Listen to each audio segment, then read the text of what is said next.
बिल्कुल original paper है, आप देख सकते हो बिल्कुल ओरिजिनल पेपर है। और इस पेपर का हम बिल्कुल आपको फुल सोल्यूशन बताएंगे, बिल्कुल फुल से आपको चित्र की सहायता से जो भी इंपॉर्टेंट चित्र होंगे और वो चित्र भी आपको बताएंगे और बिल्कुल डिटेल में समझाएंगे। इसका फुल सोल्यूशन आपको हम बताने वाले हैं। इस रोग से जो पीड़ित होगा उसमें 45 गुणसूत्र होंगे और एडेनिन, ग्वालिन, थायमिन और साइटोसिन। स्वागत है एक और शानदार वीडियो में। शानदार इसलिए है वीडियो क्योंकि आज की इस वीडियो में आपको हम बताएंगे जीव विज्ञान बायोलॉजी का पेपर। ये प्रीवियस ईयर का पेपर है, आप देख सकते हो। और ये बिल्कुल ओरिजिनल पेपर है, आप देख सकते हो बिल्कुल ओरिजिनल पेपर है। और इस पेपर का हम बिल्कुल आपको फुल सोल्यूशन बताएंगे, बिल्कुल फुल सोल्यूशन बताएंगे। ऐसा नहीं है कि आपको हम सिर्फ ये पेपर ही दिखा दें, ऐसा बिल्कुल भी नहीं है। आपको इस वीडियो में इस पेपर का फुल सोल्यूशन आपको दिखाएंगे। जैसा कि आप देख सकते हो बिल्कुल डायग्राम बनाकर हमने रखा है, आपको डायग्राम के साथ ही समझाएंगे और इसका सोल्यूशन भी आपको हम बताएंगे, बिल्कुल सरल शब्दों में बताएंगे। ये पेपर आप कहोगे सर कि इस पेपर से हमें क्या लेना देना है। अरे भाई, जब आप इस पेपर को सही से पढ़ लोगे, ध्यान से पढ़ लोगे, तो आप जो बायोलॉजी का पेपर मिलेगा उसको आप सही तरीके से कर पाओगे और कम समय में उसे पूरा कर पाओगे। आपने हिंदी का जब पेपर दिया होगा तो फटाफट किया होगा, बहुत फटाफट किया होगा। फिर भी बहुत से ऐसे दोस्त होते हैं जो पेपर नहीं कर पाते क्योंकि उन्होंने सही से पहले पेपर देखा ही नहीं। पेपर किस तरीके से होता है, किस तरीके से कौन से क्वेश्चन हमें अटेम्प्ट करके आने हैं, पूरे करके आने हैं, तो फुल सोल्यूशन आपको हम बताएंगे और डिटेल में बताएंगे। ये नहीं कि थोड़ा बता दिया हट गए हैं, बिल्कुल सही से समझाएंगे। तो चलिए बिना टाइम वेस्ट करते हुए हम अपने टॉपिक को शुरू करते हैं। तो चलिए दोस्तों देखते हैं। पहले होंगे बहुविकल्पी प्रश्न। ये बहुविकल्पी, इसमें 4 प्रश्न पूछे जाते हैं, 4 बहुविकल्पी प्रश्न पूछे जाते हैं।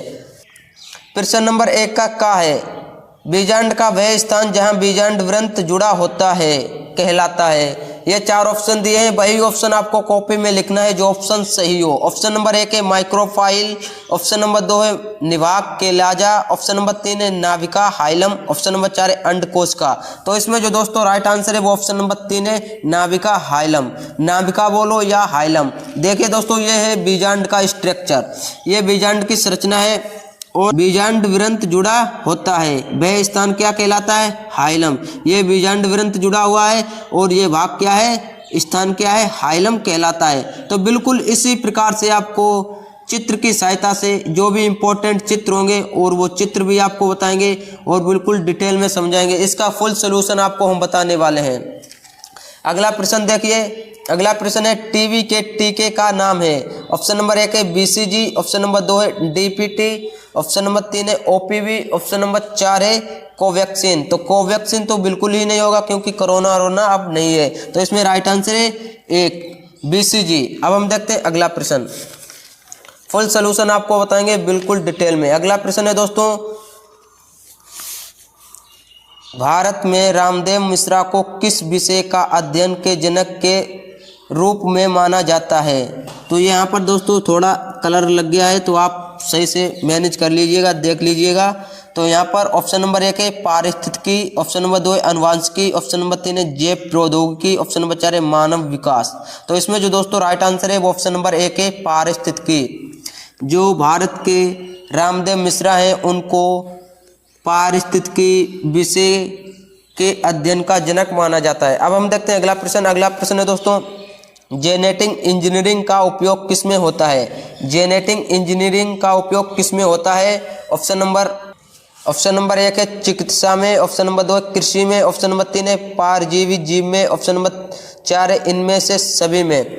तो दोस्तों इसमें जो राइट आंसर है वो ऑप्शन नंबर 4 है इनमें से सभी में, क्योंकि चिकित्सा में भी जेनेटिक इंजीनियरिंग का उपयोग किया जाता है, कृषि में भी और परजीवी जीव में भी। तो ये हमारा चौथा राइट आंसर है।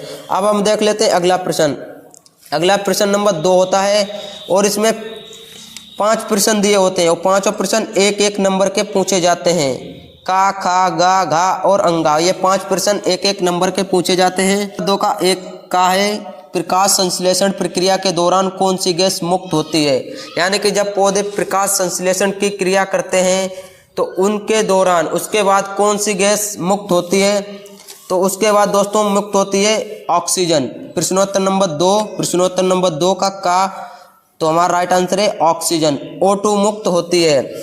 अब देखते हैं प्रश्न नंबर खा, डीएनए अणु को कौन सा एंजाइम तोड़ता है, यानी कि जो डीएनए होता है उसको कौन सा एंजाइम तोड़ता है, तो वो एंजाइम होता है प्रतिबंधन एंजाइम। इसका पूरा नाम होता है प्रतिबंधन एंडोन्यूक्लियेज एंजाइम। अगर आप प्रतिबंधन एंजाइम लिख देते हैं तब भी आपका नंबर पक्का होगा। जब कोई तोड़ता है तो कोई जोड़ता भी है। अगर यहाँ पर प्रश्न पूछ लिया जाए कि डीएनए अणु को कौन सा एंजाइम जोड़ता है, तो वहाँ पर आप लिख के आएंगे लाइकेज एंजाइम। जोड़ने का कार्य लाइकेज करता है और तोड़ने का प्रतिबंधन एंजाइम, तो ये आप ध्यान रखिएगा। अगला प्रश्न है दोस्तों, मनुष्य में लिंग निर्धारण हेतु किस प्रकार के गुणसूत्र उत्तरदायी होते हैं। जब मनुष्य में लिंग निर्धारण होता है तो उसमें किस प्रकार के गुणसूत्र उत्तरदायी होते हैं, तो यहाँ पर देखिए दोस्तों इसका भी सलूशन है गा। पहले आप समझिए कि मनुष्य में 46 गुणसूत्र होते हैं, 22 जोड़ी जो होते हैं वो दैहिक गुणसूत्र होते हैं, और जो 2 गुणसूत्र होते हैं वो लिंग गुणसूत्र होते हैं। पहले तो आप समझिए दोस्तों कि मनुष्य में 46 गुणसूत्र होते हैं। कितने? 46 गुणसूत्र होते हैं। 22 जो होते हैं, 22 जोड़ी बोले, 22 जोड़ी होते हैं दैहिक गुणसूत्र और 2 होते हैं लिंग गुणसूत्र। जैसे कि पुरुष में होते हैं XY लिंग गुणसूत्र और महिलाओं में होते हैं XX। जब पुरुष का X गुणसूत्र महिला के X गुणसूत्र से फ्यूज होगा तो जो संतान होगी वो पुत्री होगी। अब जब पुरुष का Y गुणसूत्र महिला की X गुणसूत्र से फ्यूज होगा, संलयन होगा, तो वहाँ पर क्या होगा? पुत्र होगा। क्या होगा? पुत्र होगा। तो हमारा ये राइट आंसर होगा XY XX लिंग गुणसूत्र निर्धारण करते हैं मनुष्य में लिंग निर्धारण। अब हम प्रश्न नंबर अगला है दोस्तों, घा लीडिंग कोशिकाओं के क्या कार्य हैं। तो लीडिंग कोशिकाओं के कार्य हैं दोस्तों, यह द्वितीयक लैंगिक लक्षणों को विकास करता है। यानी कि जो लीडिंग कोशिकाएं होती हैं वो मनुष्य में द्वितीयक लैंगिक लक्षणों को विकास करता है, जैसे कि दाढ़ी मूंछ का आना और कंधे चौड़े होना, भारी आवाज़ होना, ये द्वितीयक लैंगिक लक्षण होते हैं। दूसरा इसका कार्य दोस्तों टेस्टोस्टेरोन हार्मोन का स्रावन करना। एक हार्मोन होता है टेस्टोस्टेरोन, इसका स्रावन करती हैं लीडिंग कोशिकाएं पुरुषों में। अब हम देखते हैं अगला प्रश्न। अगला प्रश्न है दोस्तों अंगा 2 का अंगा प्रश्न है, जैव विविधता तप्त स्थल क्या है। यहाँ पर ऐसे भी प्रश्न पूछ लिया जाएगा कि जैव विविधता हॉटस्पॉट क्या है। तप्त स्थल को हम हॉटस्पॉट भी कहते हैं। तो इसका सलूशन है दोस्तों, वह भौगोलिक क्षेत्र जहाँ की जैव विविधता संकट में होती है तप्त स्थल कहलाता है। जैसे हमारे देश में हो गया, भारत में पूर्वी हिमालय, इंडो बर्मा तथा पश्चिमी घाट भारत में स्थित प्रमुख तप्त स्थल हैं। अगला प्रश्न है दोस्तों, अगला प्रश्न है 3, प्रश्न नंबर 3 का ये होगा लघु उत्तरीय प्रश्न।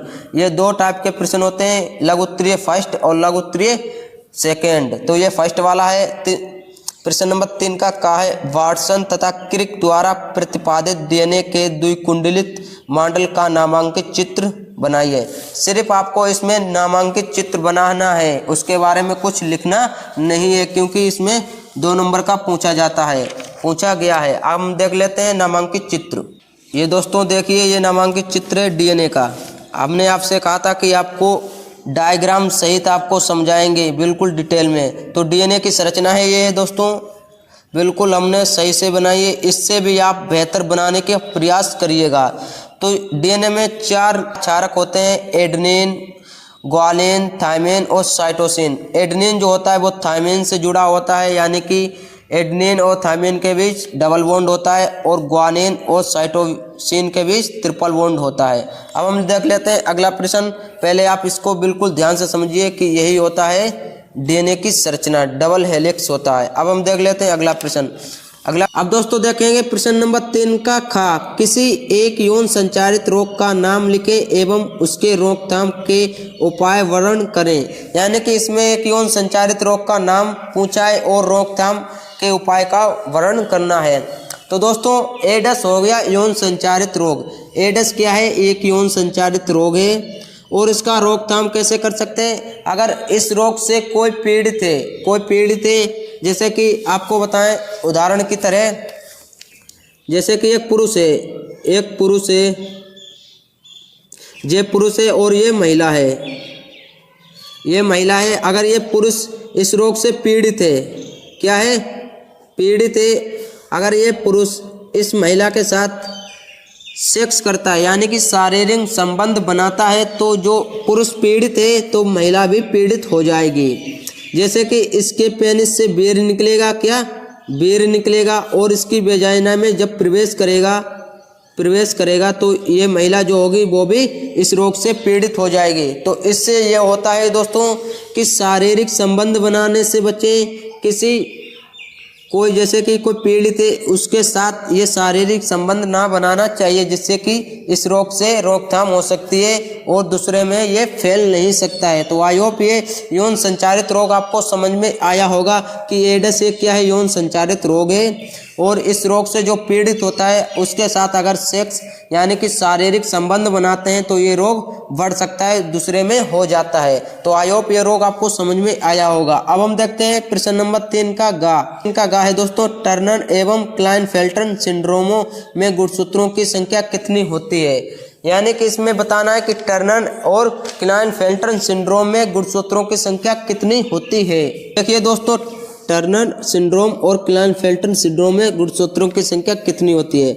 टर्नर सिंड्रोम में होती है दोस्तों 45 गुणसूत्रों की संख्या और क्लाइनफेल्टर सिंड्रोम में होती है 47। जैसा कि हमने आपको अभी बताया था कि सामान्य मनुष्य में 46 गुणसूत्र पाए जाते हैं। अगर इस रोग से जो पीड़ित होगा उसमें 45 गुणसूत्र होंगे और क्लाइनफेल्टर सिंड्रोम इस रोग से जो पीड़ित मनुष्य होगा उसकी कोशिकाओं में 47 गुणसूत्र होंगे।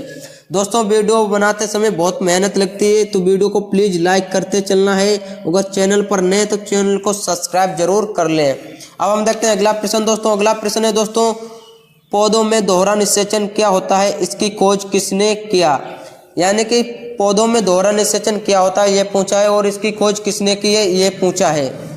तो आप समझिए दोस्तों, दोहरा निषेचन पहले आपको बता दें कि आवृत्तिबीजी पादपों में दोहरा निषेचन की क्रिया पाई जाती है और इसकी खोज की है, इसकी खोज 1908 में नवासिन ने की है। अब दोहरा निषेचन क्या होता है ये समझिए। आवृत्तिबीजी पौधों के परागकण से बने 2 नर युग्मक, कितने 2 नर युग्मक, जिनमें एक नर युग्मक का अंड कोशिका के साथ संलयन करके द्विगुणित जायगोट बनाता है और जो दूसरा नर युग्मक होता है वो ध्रुवीय केंद्रक के साथ संलयन करके त्रिगुणित केंद्रक बनाता है, जिसे इस क्रिया को त्रिस्मेकन भी कहते हैं। क्या त्रिस्मेकन, इस क्रिया को त्रिस्मेकन भी कहते हैं और क्या कहते हैं, त्रिस्मेकन भी कहते हैं। अतः इस प्रक्रिया में 2 बार निषेचन हुआ, इसीलिए इसे हम दोहरा निषेचन कहते हैं। क्या कहते हैं, दोहरा निषेचन भी कहते हैं। तो आप समझ लीजिए कि इसी प्रक्रिया को हम त्रिस्मेकन भी कहते हैं और इसी को हम दोहरा निषेचन भी कहते हैं और इसकी खोज नवासिन ने की है 1908 में। तो आई होप ये टॉपिक भी आपको बिल्कुल सही से समझ में आया होगा, प्रश्न सही से समझ में आया होगा। अब हम देखते हैं अगला प्रश्न जो कि 3 का अंगा है।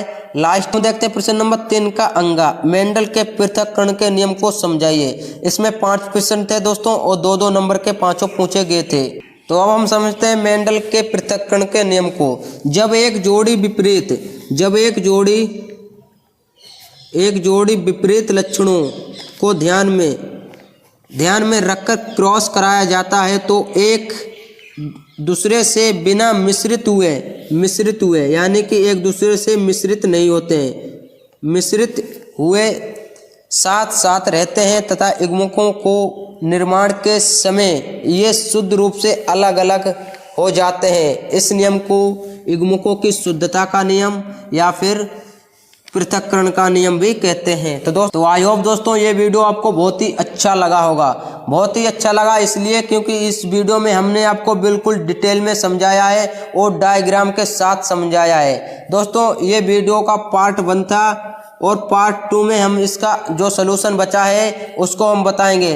अगर पूरा इसी में बता देते हैं तो वीडियो बहुत बड़ा हो जाता है और फिर बच्चे वीडियो को पूरा वॉच नहीं करते हैं। तो आई होप ये वीडियो बहुत ही अच्छा लगा होगा। वीडियो अच्छा लगा हो तो वीडियो को प्लीज़ लाइक कीजिएगा क्योंकि बहुत मेहनत लगती है इसी वीडियो बनाने में। अगर चैनल पर नए थे तो चैनल को सब्सक्राइब कर लें। अब हम मिलेंगे अगली नेक्स्ट वीडियो में, तब तक के लिए जय हिंद, वंदे मातरम।